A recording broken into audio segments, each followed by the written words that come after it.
안녕하세요. 영성학교로 일하는 신목사입니다.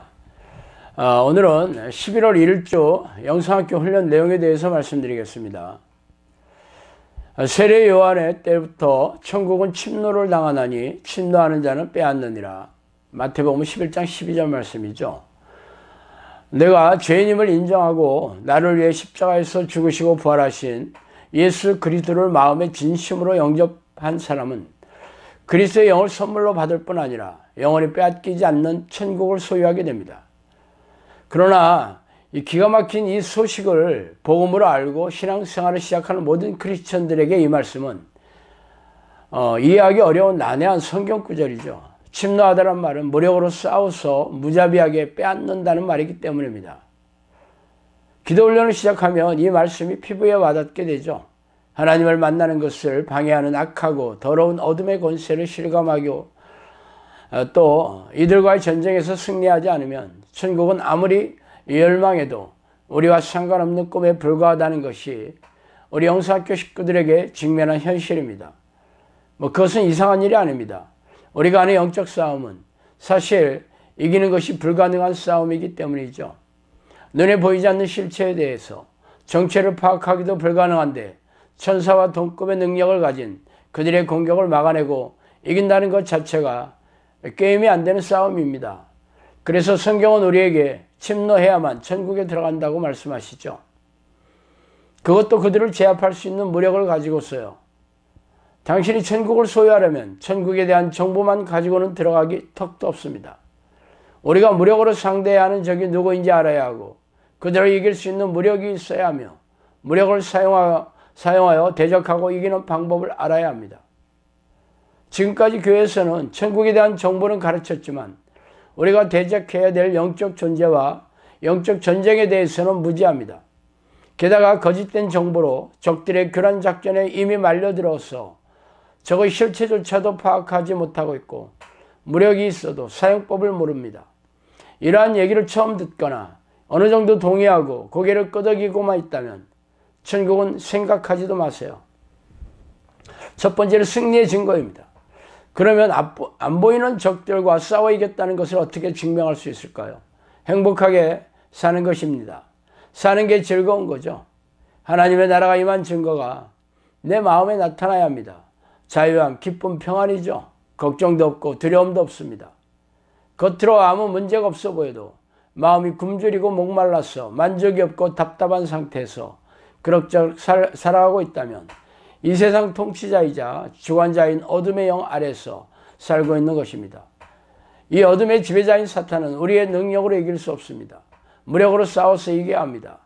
영성학교에 오시면 귀신들과 매일 피 터지게 싸우는 훈련을 하게 되죠. 하나님께서 우리에게 약속하신 쉼을 누리는 삶, 하나님의 통치를 받는 하늘나라가 내 마음에 임하는 삶을 누리기 위해서 귀신과 싸워 이기는 능력은 필수입니다. 두 번째, 미혹의 영과 싸우기입니다.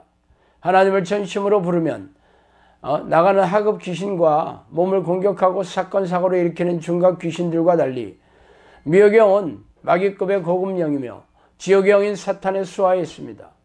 미혹의 영은 우리가 대접하기에 버겁습니다. 내가 맞다고 생각하는 것으로 속이지 내가 인지할 수 있는 것으로 속이지 않습니다. 문제집을 섭렵했어도 시험에는 내가 다루어보지 못했던 문제가 꼭 나오는 격이죠. 내가 옳다고 생각하는 부분에 쓱 들어오기 때문에 이게 귀신이 넣어주는 생각인지 아닌지 분별이 안 됩니다. 하나님의 뜻인 줄 알지만 사실은 귀신을 따르면서 열심히 신앙생활을 하고 있는 셈이죠. 내가 좋아하고 소망하고 당연히 있어야 할 것들이지만 사실은 육신이 원하는 것들이고 영적인 생각이라고 생각하지만 사람들이 만들어 놓은 관행이나 전통적인 것도 있습니다. 육신의 생각은 하나님과 원수가 됩니다. 우리가 당연하게 생각하는 것들을 얼마나 하나님과 뜻과 비교하면서 쳐내고 있는지요. 미혹의 영이 사용하는 가장 큰 통로는 내 자아입니다. 자기를 부인하는 것만이 미혹을 이기는 방법이죠. 말씀을 들을 때 혹은 코칭을 들을 때 미혹의 영은 교묘하게 마음을 닫게 하거나 실컷 들었는데 돌아서면 다 까먹어 버립니다. 하나님의 뜻이 마음에 뿌려지지 못하는 길가의 밭이나 돌밭 같은 마음은 미혹의 영의 작품이죠. 자신의 의지가 강한 사람은 자신이 하고 싶은 것만 하고 듣고 싶은 것만 듣습니다. 그래서 실질적인 변화가 그의 삶에 보이지 않죠. 마음이 스펀지같이 잘 받아들이고 순종을 잘 하시는 분들은 자신의 의지를 잘 꺾는 분들입니다. 자기 부인이 되면 자기의 의지가 있어도 주장하지 않습니다. 다른 사람에게 자기 뜻을 주장하고 관철시키려고 하는 태도가 없죠. 자신의 잣대나 틀이 사라진 사람이므로 거스름도 거의 없습니다. 귀신들은 우리의 의지가 많이 살아있는지 아닌지를 살핍니다. 그것이 그들이 읽는 패입니다. 패를 읽히면 지는 겁니다. 정형사로 가는 마지막 문턱은 자기 의지를 꺾는 것입니다. 원인이 어디에 있든지 내 안의 거스름을 뚫고 넘어가서 자신의 의지를 꺾는 훈련을 하시기 바랍니다. 세 번째, 사나운 영과 싸우기입니다. 사나운 영들이 안에 잠복하고 있는 경우가 더러 있죠. 사나운 영이 잠복하면 자기 뜻대로 되지 않을 때 분노가 폭발하고 다른 사람에게 폭언이나 폭행 등으로 공격하여 내적으로 외적으로 상처를 입힙니다. 미움과 분열, 증오, 싸움을 일으키죠. 폭언이나 폭행 등을 사용하여 상대방에게 두려움을 주어서 통제하려 합니다.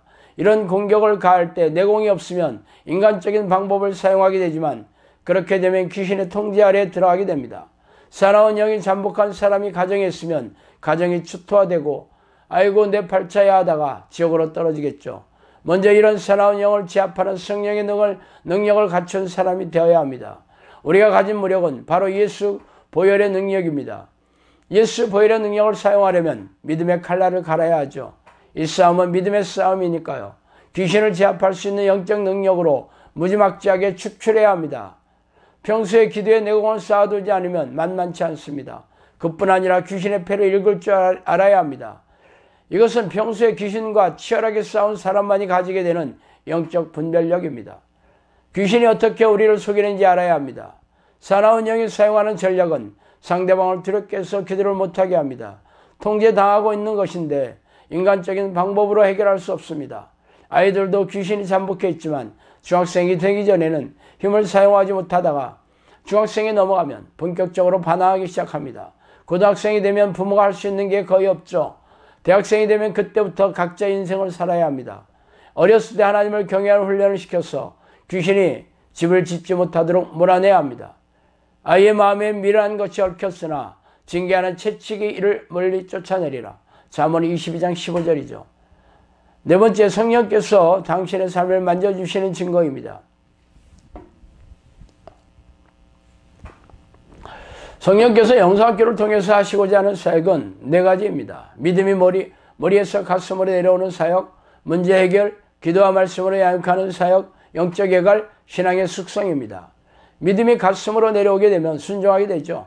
삶의 문제가 해결되지 않았는데 기도를 잘하고 있다고 착각하면 안 됩니다. 하나님은 당신의 사랑하는 자녀의 문제를 반드시 해결해 주십니다.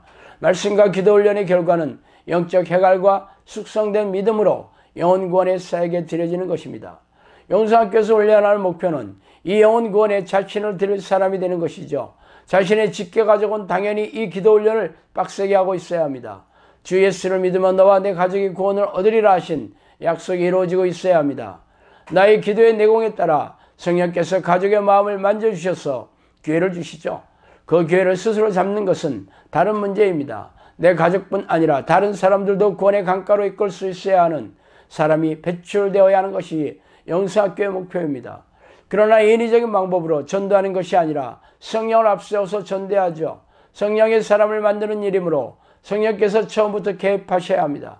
성령께서 사람을 보내주시고 기적으로 보내주신 사람의 문제를 해결해 주시고 제자를 양육하게 해주십니다. 지금 나는 어디에 와 있습니까? 마음이 새롭게 되어 쓰임받고자 하는 마음으로 불타오르고 있습니까?